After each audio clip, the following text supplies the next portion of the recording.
오늘 하나님께서 저에게 주신 말씀은 사도행전 13장 1절부터 5절까지입니다. 5절인데 저와 여러분 다 같이 읽어보도록 하겠습니다. 시작. 안디옥 교회에 선지자들과 교사들이 있으니 곧 바나바와 니그레라 하는 시몬과 구레네 사람 루기오와 분봉왕 헤롯의 젖동생 마나엔과 및 사울이라. 주를 섬겨 금식할 때 성령이 이르시되 내가 벌러 시키는 일을 위하여 바나바와 바울을 따로 세우라 하시니, 이에 금식하며 기도하고 두 사람에게 안수하여 보내니라. 두 사람이 성령의 보내심을 받아 실루기아에 내려가 거기서 배 타고 구브로에 가서 살라미에 이르러 하나님의 말씀을 유대인의 여러 회당에서 전할새 요한을 수행원으로 두었더라. 아멘. 오늘은 성령의 보내심이라는 제목으로 송필호 목사님 말씀 전해 주시겠습니다. 예, 제가 잠시 기도하겠습니다. 오늘 성령의 일하심을 나누고자 합니다.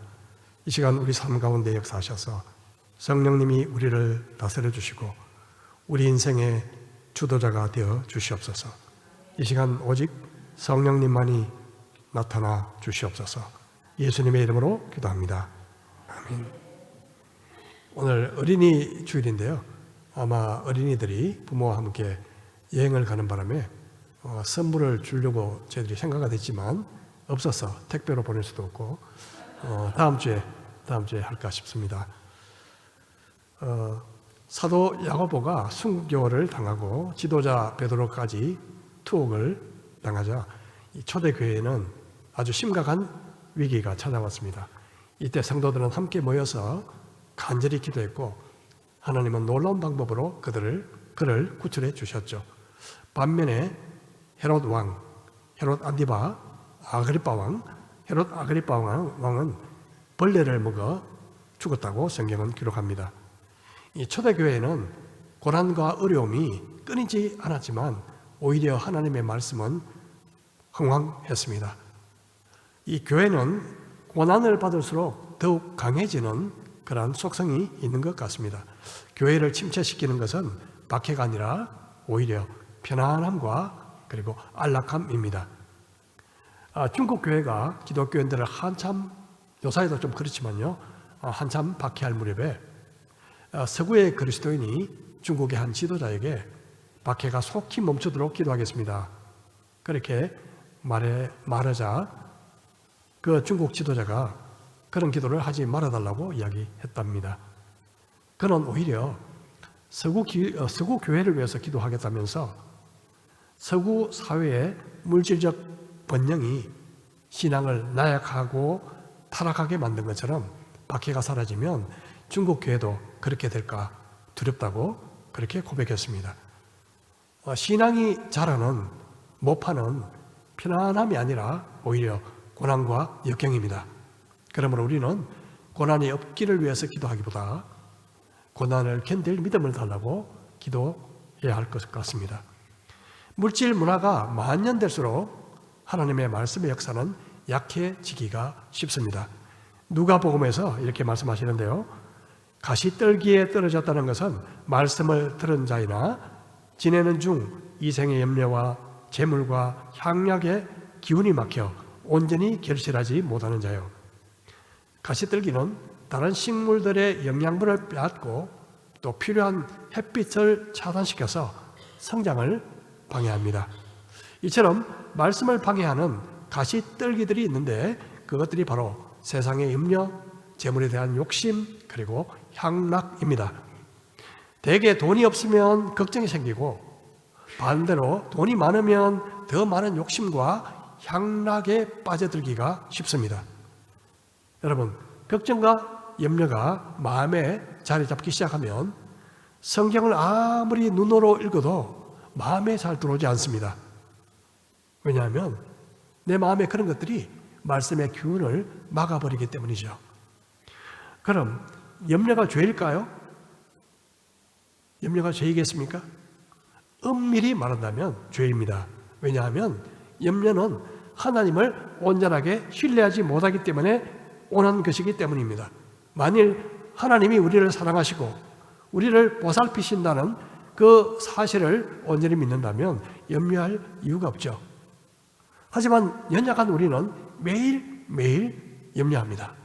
그러므로 염려가 생길 때마다 우리가 하나님을 신뢰하지 못하고 있음을 하나님 앞에 고백하면서 모든 염려를 매 순간 하나님 앞에 맡겨 드려야 하는 것입니다.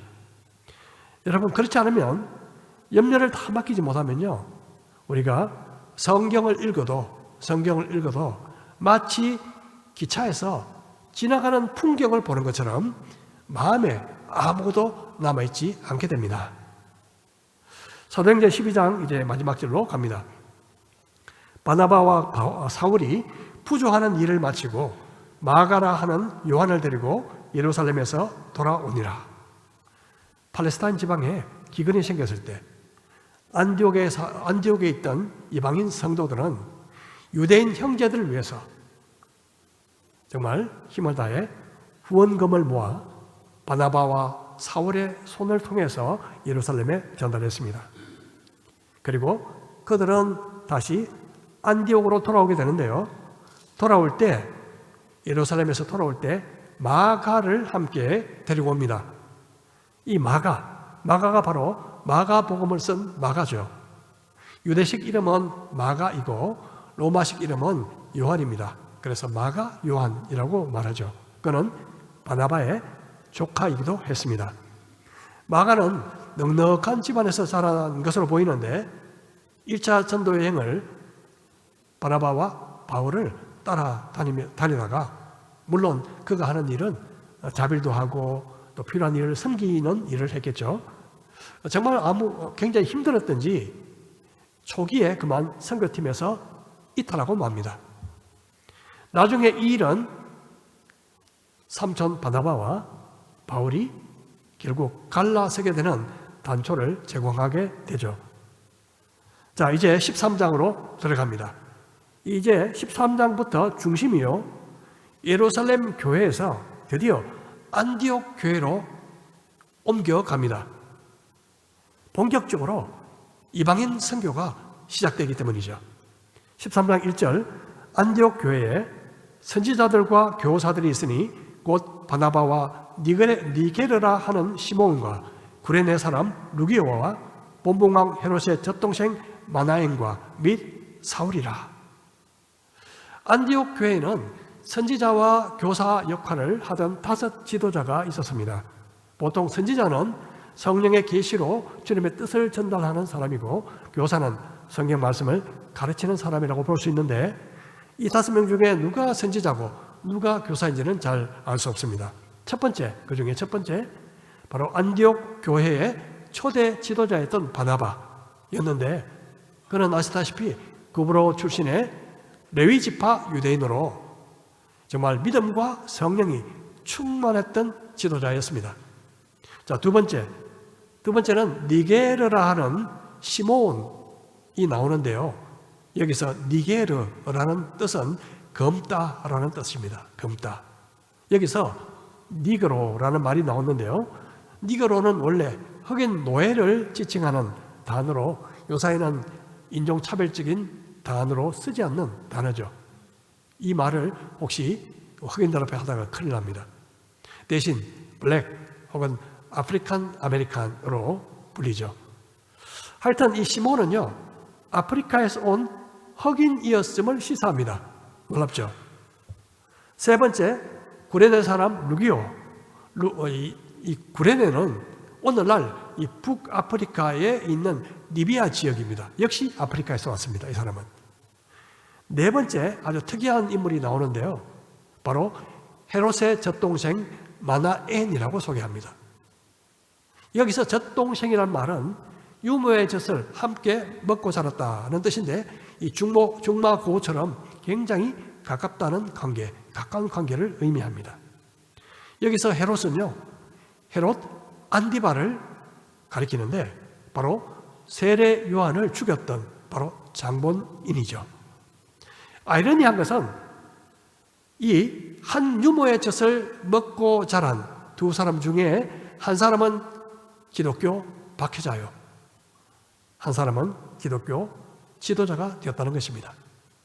하여튼 이 마나엘은 로마 지배하에서 부유한 귀족층이었고 당시 유대인들로부터 미움받던 지배층이었음을 우리가 알 수 있습니다.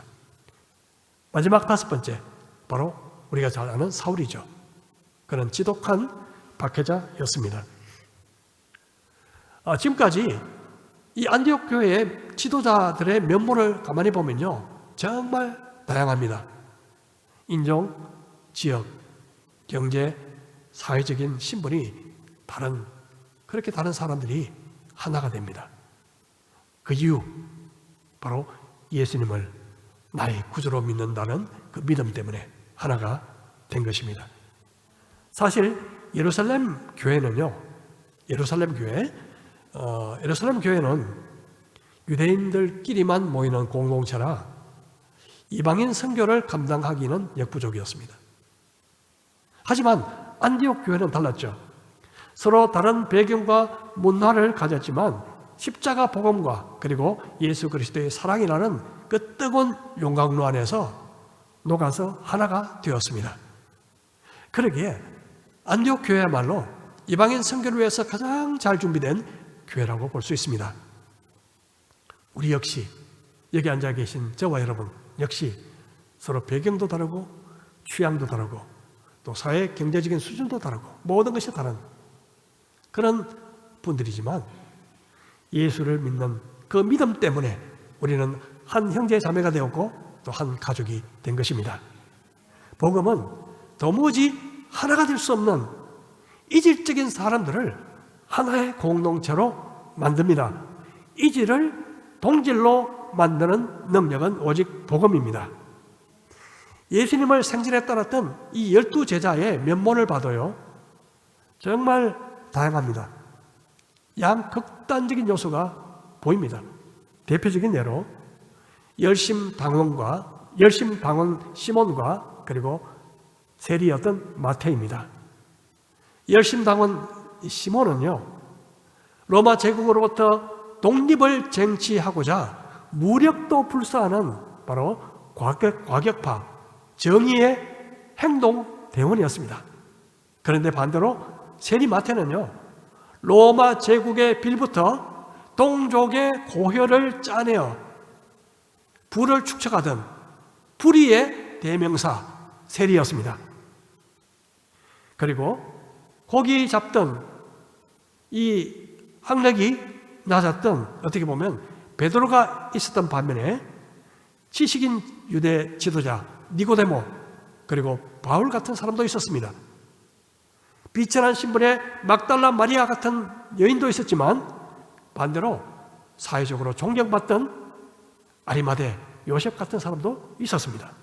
하지만 이 모두 예수 그리스도 안에서 하나가 될 수 있었던 이유, 그것은 모든 믿는 자를 차별 없이 구원하시는 복음 때문입니다. 주님은 마지막 만찬을 가지신 후에 이렇게 기도하셨습니다. 나는 세상에 더 있지 아니하오나 그들은 세상에 있사옵고 나는 아버지께로 가옵나니 거룩하신 아버지여, 내게 주신 아버지의 이름으로 그들을 보존하사 우리와 같이 그들도 하나가 되게 하옵소서. 하나가 되게 하옵소서.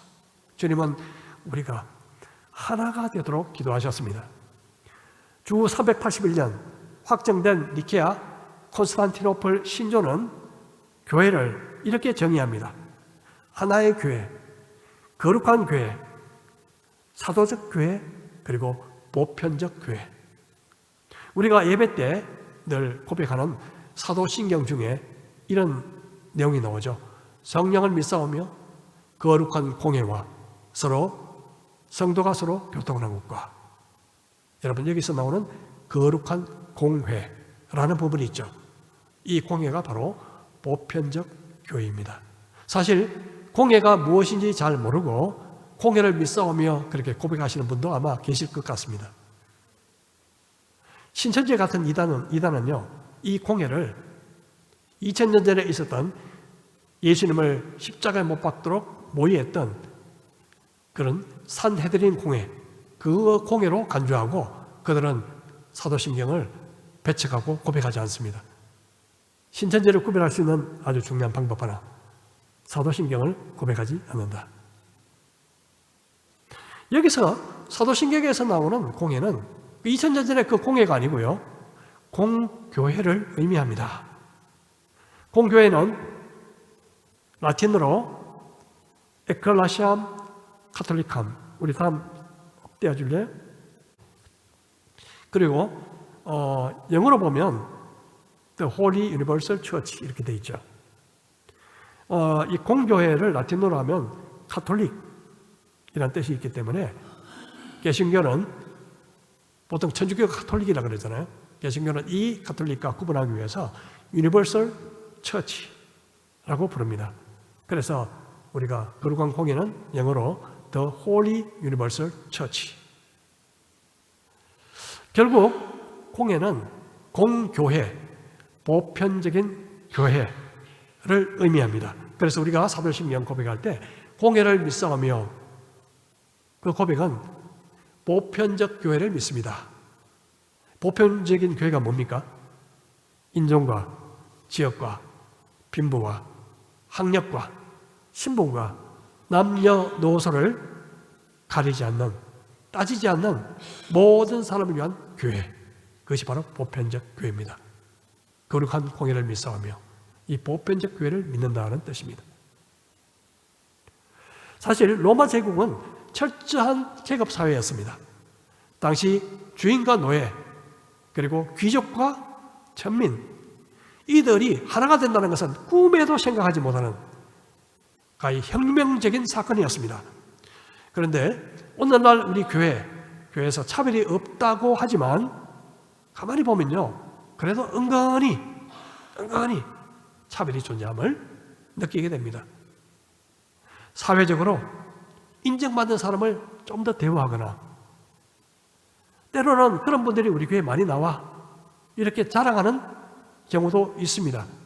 솔직히 이것은 자랑이 아니고 부끄럽게 생각해야 하는 것입니다. 그런 자랑은요, 교회는 빈부 귀천, 남녀노소 차별이 없는 보편적 교회이기 때문이고, 무엇보다도 겉으로 사람을 차별하는 것은 성경은 분명히 죄라고 말씀하고 있기 때문입니다. 이 초대교회 때 보편적 교회가 바로 안디옥 교회입니다. 그리스도 안에서 모든 차별, 모든 장벽을 뛰어넘는 공동체, 이 안디옥 교회가 진정한 교회의 모습이 아닐까 싶습니다. 그래서 이 안디옥 교회야말로 우리 경성대학 교회가 본받을 만한 정말 좋은 모델이 아닐까, 그렇게 저는 생각합니다. 자, 이제 해외 선교 역사상 정말 어떻게 보면 가장 중요한 일이 일어나고 있습니다. 왜냐하면 지금까지는 12장까지는 개인적인 차원에서 이방인 선교가 이렇게 이루어졌다면, 지금부터는 교회 차원에서 이방인 선교가 시작되기 때문입니다. 13장 2절 같이 한번 읽어볼까요? 시작. 주를 섬겨 금식할 때에 성령이 이르시되 내가 불러시키는 일을 위하여 바나바와 사울을 따로 세우라 하시니, 여기서 주를 섬겨 금식할 때, 섬겨, 이 말은 예배하다라는 뜻을 갖고 있습니다. 예배하고 금식할 때 성령께서 바나바와 사울을 따로 세우라, 그렇게 말씀하십니다. 우리는 보통 반드시 해결해야 될 아주 긴급한 문제가 있거나 아니면 어떤 중요한 일을 결정해야 할 때 금식하죠. 이 기본적인 욕구를 극히 제한하면서 기도에 전념할 때 영적으로 굉장히 예민해지고 또 주님의 뜻을 명확하게 깨달을 때가 있습니다.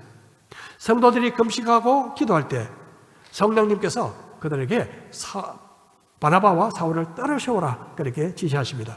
자, 여기서 우리가 분명히 알 수 있는 것은 선교의 주도자는 교회가 아니라 성령이시다는 것입니다. 즉, 성령께서 교회에게 명령하시고 교회는 단지 순종하는 것이 선교인 것입니다. 우리는 교회에서 서로 인연해서 마음의 뜻을 모아서 선교사를 보낸다, 그렇게 표현하고 싶지만 엄밀한 의미에서는 그것이 아닙니다. 성령님께서 따르셔서 보내라고 하시고 교회는 순종할 따름입니다. 그런데 이 개척교회, 이 안디옥교회에 이제 아주 중요한 역할을 했던 이 바나바와 사울이 만약 떠난다면 안디옥 교회에는 굉장히 걱정거리가 될 수도 있었습니다. 중요한 두 사람이 빠져버리잖아요. 이에 성도들은 또다시 금식하며 기도하고 그리고 마침내 성령님의 지시에 순종합니다. 이에 금식하며 기도하고 다시 한번 금식하고 기도했죠. 두 사람에게 안수하며 보내니라. 그들은 성령의 음성을 듣기 전에 금식하며 기도했고 순종할 때도 금식하며 기도했습니다. 그들이 얼마나 성령님께 순종하고자 했는지를 잘 알 수 있습니다. 그리고 여기서 보낸다는 뜻은 놓아준다는 의미가 있습니다. 즉 바나바와 사울이 새로운 사역을 수행하기 위해서 그들이 맡았던 안디옥 교회에서 맡았던 모든 책임을 놓아준다, 면해준다, 그런 뜻을 갖고 있는 거죠. 아시다시피 예루살렘에서 온 유대와 사마리아로 복음이 전파되는 그 계기는요, 박해였습니다. 박해가 시작되다 사람들이 흩어졌고요. 그 사람들이 유대와 사마리아에 가서 복음을 또 전했고 나중에는 바로 안디옥까지 가서 복음을 전했으며 결국 그곳에서 이방인 선교를 위한 그런 교회, 안디옥 교회가 세워졌죠. 자, 이제 박해보다 성령님의 직접적인 지시로 본격적인 이방인 전도가 선교가 시작됩니다. 자, 드디어 역사적인 제1차 선교 여행이 막을 올리게 됩니다. 이때가 주후 AD 47년경이었습니다. 두 사람이 성령의 보내심을 받아 실루기아에 내려가 거기서 배 타고 구브로에 가서 살라미에 이르러 하나님의 말씀을 유대인의 여러 회당에서 전할새 요한을 수행원으로 두었더라. 안디옥은 항구 도시가 아니었습니다. 내륙에 있는 도시였습니다. 그래서 이 바나바와 사울은 이 구브로로 가는 배를 타기 위해서 바로 항구 안디옥에서 약 25km 정도 떨어진 실루기아라는 항구 도시로 내려가게 되죠. 바로 오른쪽 중간에 안디옥이 있고 바로 밑에 실루기아가 보입니다. 바로 실루기아에서 구브로로 출발하게 되는데요. 이 실루기아에서 구브로까지 약 100km. 오늘날 같으면 몇 시간 안에 동력선이 있으니까 갈 수 있겠지만 그 당시는 바람과 손으로 하는 그런 배였기 때문에 최소한 며칠 혹은 일주일 정도 걸렸으리라 추측합니다. 자, 이 구브로는 바나바의 고향이었고요. 오늘날 키프로스 섬이죠. 이 섬의 크기는 우리나라 제주도의 약 5배 정도 됩니다. 자, 그들이 제일 먼저 도착한 곳은 오른쪽 살라미라는 항구에 도착합니다. 중간에 이 점선이 있죠. 이것은 오늘날 북키프로스와 남키프로스가 우리 남북처럼 분단되어 있습니다. 북쪽은 터키계, 남쪽은 그리스계. 그래서 지금 분단선이 있고요. 이 왕래는 자유롭습니다. 어느 정도. 자, 이 살라미는 행정 중심이고 또 상업 도시였습니다. 이 사도행전에 보면 사울이 전도하는 전략은요, 대도시에서 그리고 유대인의 회당을 찾아가는 것이 가장 우선순위였습니다. 왜 그랬을까요? 유대인의 회당은요, 유대인들이 많았죠. 선교의 1차 목적은 유대인들 선교였기 때문에 유대인들도 많았을 뿐만 아니라 하나님을 믿고 구약 성경을 어느 정도 아는 이방인들도 출석했기 때문에요. 이 복음을 전하는 일에 시간을 많이 줄일 수가 있었습니다. 아무것도 모르면 처음부터 다시 시작해야 되잖아요. 하지만 선교 여행의 특성상 빨리 전도하고 이동해야 되는 그런 특성이 있기 때문에 유대인의 회당은 정말 아주 좋은 최고의 어장이었습니다. 앞으로도 바울은 그의 같은 전략으로 전도를 하게 되는데 유대인 회당은 이방인 선교의 교두보였다. 그렇게 말할 수 있습니다. 자, 그런데 하지만 이 살라미에서는 별 열매가 없었던 것 같아요. 아무 이야기가 나오지 않습니다, 성경에. 그래서 별 언급 없이 섬을 횡단해서 이동하게 됩니다. 온 섬 가운데로 지나서 바보에 이르러 바예수라 하는 유대인 거짓 선지자인 마술사를 만나니 그가 총독 서기오 바울과 함께 있으니 서기오 바울은 지혜 있는 사람이라 바나바와 사울을 불러 하나님의 말씀을 듣고자 하더라. 이 마술사 엘루마는 이 이름을 번역하면 마술사라. 그들을 대적하여 총독으로 믿지 못하게 힘쓰니 그들은 살레미에서 약 180km 정도 떨어진 바보로 이동합니다. 바보 하니까 좀 어색하죠. 바보. 발음이 이상하지만 원래 발음은 파포스였습니다. 이곳에 로마 원로원이 이 파견한 총독이 다스리고 있었죠. 그런데 총독 서기오 바울이라는 사람은 하나님의 말씀에 열려 있었고요. 그리고 아주 분별력 있는 사람이었습니다. 그가 바나바와 사울을 불러서 하나님의 말씀을 듣고자 하죠. 그런데 이때 아주 심한 방해꾼이 등장하는데 그의 이름이 바로 바예수였습니다. 바는 아들이라는 뜻입니다. 아들. 예수. 그래서 예수의 아들. 이름도 좀 희한하죠. 예수의 아들. 이런 바예수. 그런 이 거짓 선지자, 마술사였습니다. 오늘날 같으면 무당, 점쟁이와 같은 사람이죠. 그는 총독 곁에 딱 붙어 있으면서 주술적인 조언을 해가면서 수행은 그리고 자문관이 되었고 그 덕분에 많은 혜택과 이익을 챙기던 사람이었습니다. 자, 그런데 그의 입장에서는요, 도리어 바나바와 사울이 방해꾼이죠. 자기 사업을 방해하는 방해꾼. 그래서 총독으로 하여금 말씀을 믿지 못하게 하려고 온갖 수작을 벌였습니다.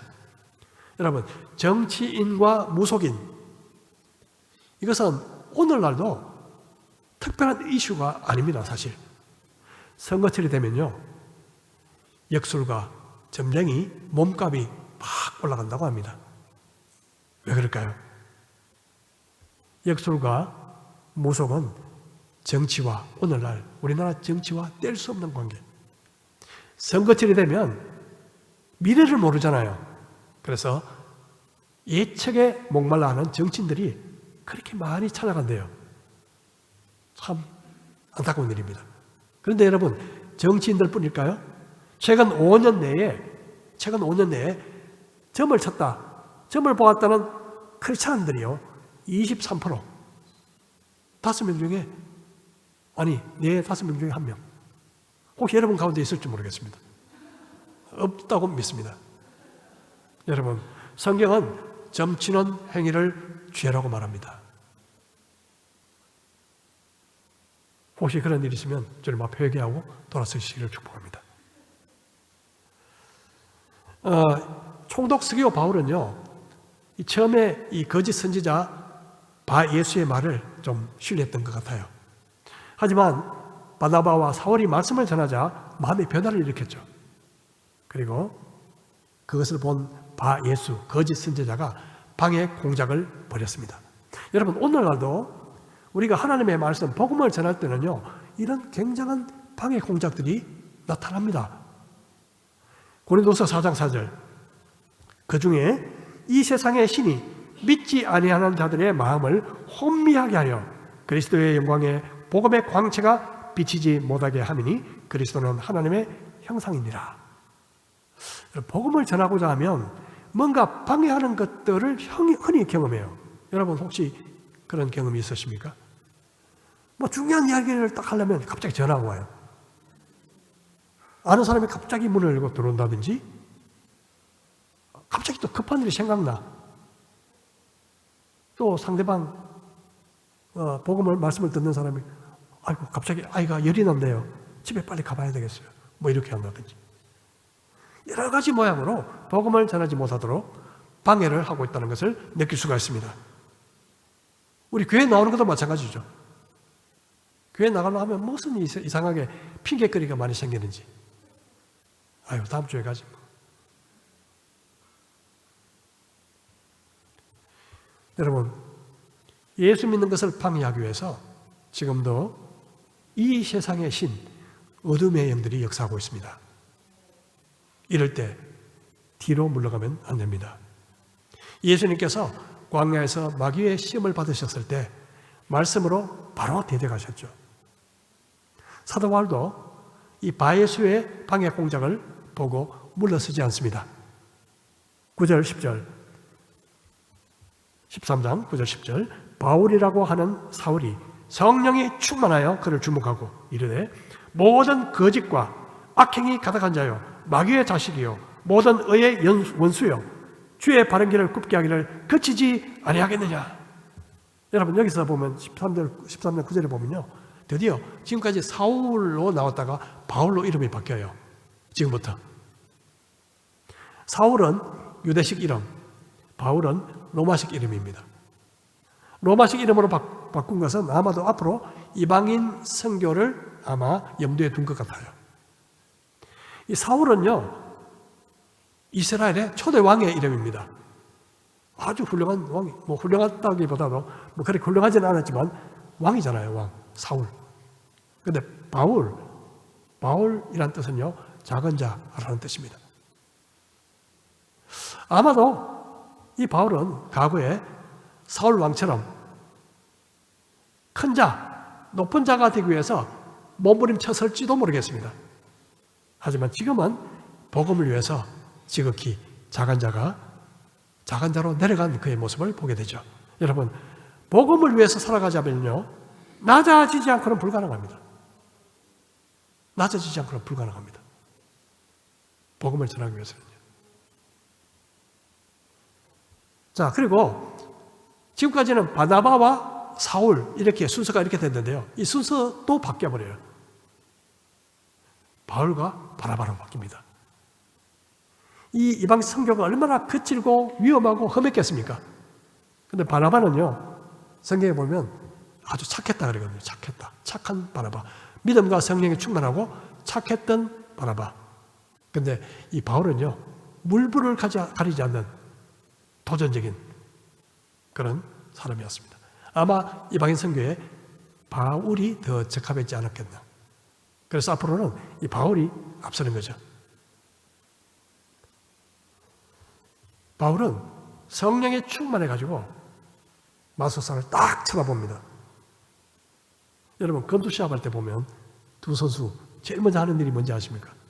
눈싸움이잖아요. 눈싸움. 왜 눈싸움 하죠? 예, 기선제압이죠. 딱 이렇게 속에는 막 겁이 막 두림이 팍 끓는데 눈만큼만 그렇게 하면 안 되죠. 기선을 제압. 기선을 제압당하면 시합하기 전에 벌써 위축되어서 기량을 제대로 발휘하지 못하죠. 여러분 영적 전쟁에서도 마찬가지입니다. 기선을 제압해야 됩니다. 우리의 대장은 누구죠?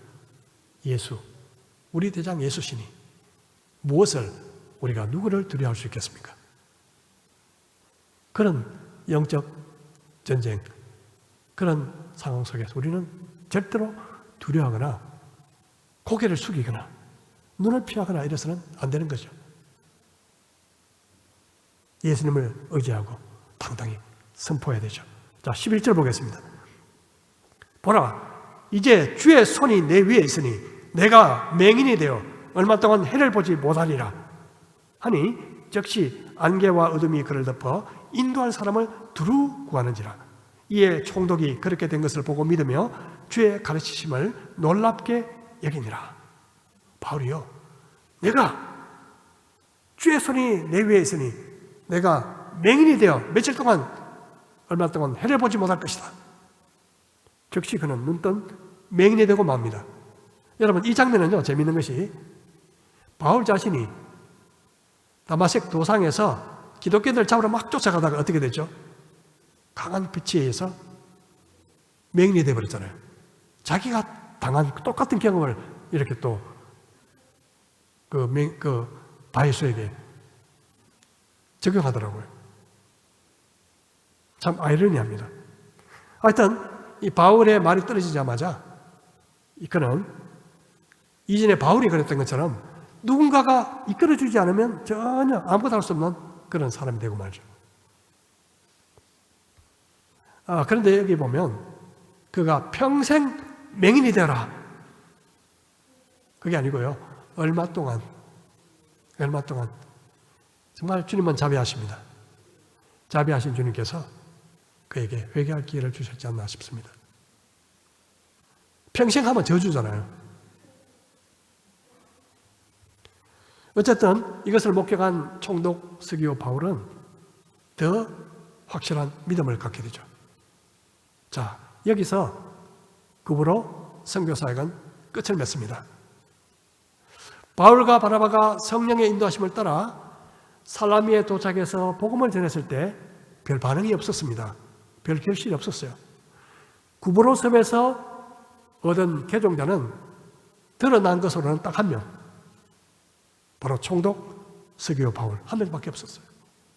여러분, 우리가 성령의 인도하심을 따라간다고 해서 금방 결실이 맺어지는 것은 아닙니다. 아무 열매가 없을 수도 있습니다. 열매가 있든 없든 이것이 중요한 것이 아니라 매 순간마다 성령님의 인도하심을 따라가는 것이 중요한 것입니다. 열매가 중요하다기보다도 안디옥 교회는 그 음식 기도 중에 바나바와 사울을 따로 세우라는 성령의 음성에 순종했습니다. 그리고 바나바와 사울 역시 성령의 보내심을 받아 구브로 섬으로 갔습니다. 회당에서 전도했지만 별 결실 없이 온 섬을 가로질러 바보에 갔을 때 비로소 그들은 준비된 한 영혼을 만나게 됩니다. 바로 총독 스기오 바울. 하지만 악한 영에 붙들려 있던 마술사 바이수와 치열한 영적 싸움이 있었죠. 이 싸움에서 바울은 성령이 충만하여 어둠의 세력을 제압했습니다. 예수 그리스도 이름으로 제압했죠.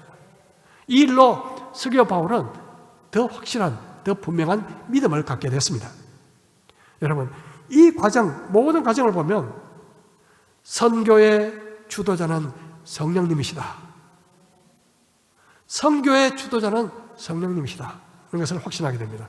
성령님은 갈 길을 지시하시고 인도하시고 우리가 어둠의 세력과 직면할 때에 담대하게 하시고 그리고 승리할 능력을 주십니다. 사도행전을 성령행전이라고 불리는 이유가 바로 이것입니다. 오직 성령님만이 선교의 주도자십니다. 여러분, 우리 개인적인 삶을 한번 돌아볼까요? 저와 여러분의 개인 삶은 어떻습니까? 우리의 삶도 누가 주도자가 되어야 된다고요? 누가요? 성령님이 주도자가 되셔야 합니다. 성령님은 우리를 모든 진리 가운데 인도하시고 장래일을 알려주시고 그리고 죄와 마귀를 이길 능력을 주십니다. 그러므로 우리가 우리 눈에 보이는 특별한 열매나 결과가 보이지 않더라도 우리가 할 일은 매 순간마다 성령님을 의지하고 성령님의 인도하심에 순종하며 사는 것입니다. 성령님의 인도를 따라 살면 언젠가는 스기오 바울 같은 준비된 영혼을 만나게 될 것입니다. 성령님을 의지하고 살면 보이지 않는 어둠의 근세, 악한 영들과의 영적 싸움에서도 우리는 승리할 수 있습니다.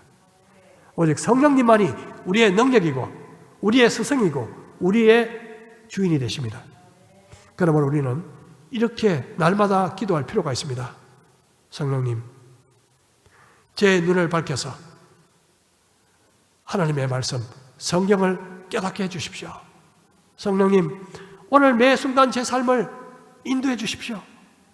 성령님께 붙들려 죄와 유혹에서 이기게 해주십시오. 성령님, 스기오 바울 같은 준비된 영혼을 만나 복음을 전하게 해주십시오. 사도행전이 성령 행전인 것처럼 여러분, 저와 여러분의 삶 속에, 각자의 삶 속에 매일 성령 행전을 기록하는 저와 여러분 되기를 축복합니다. 그래서 언제 어디서나 우리의 삶을 통해서 주님의 흔적을 남기게 되는 저와 여러분 되기를 주님의 이름으로 축복합니다.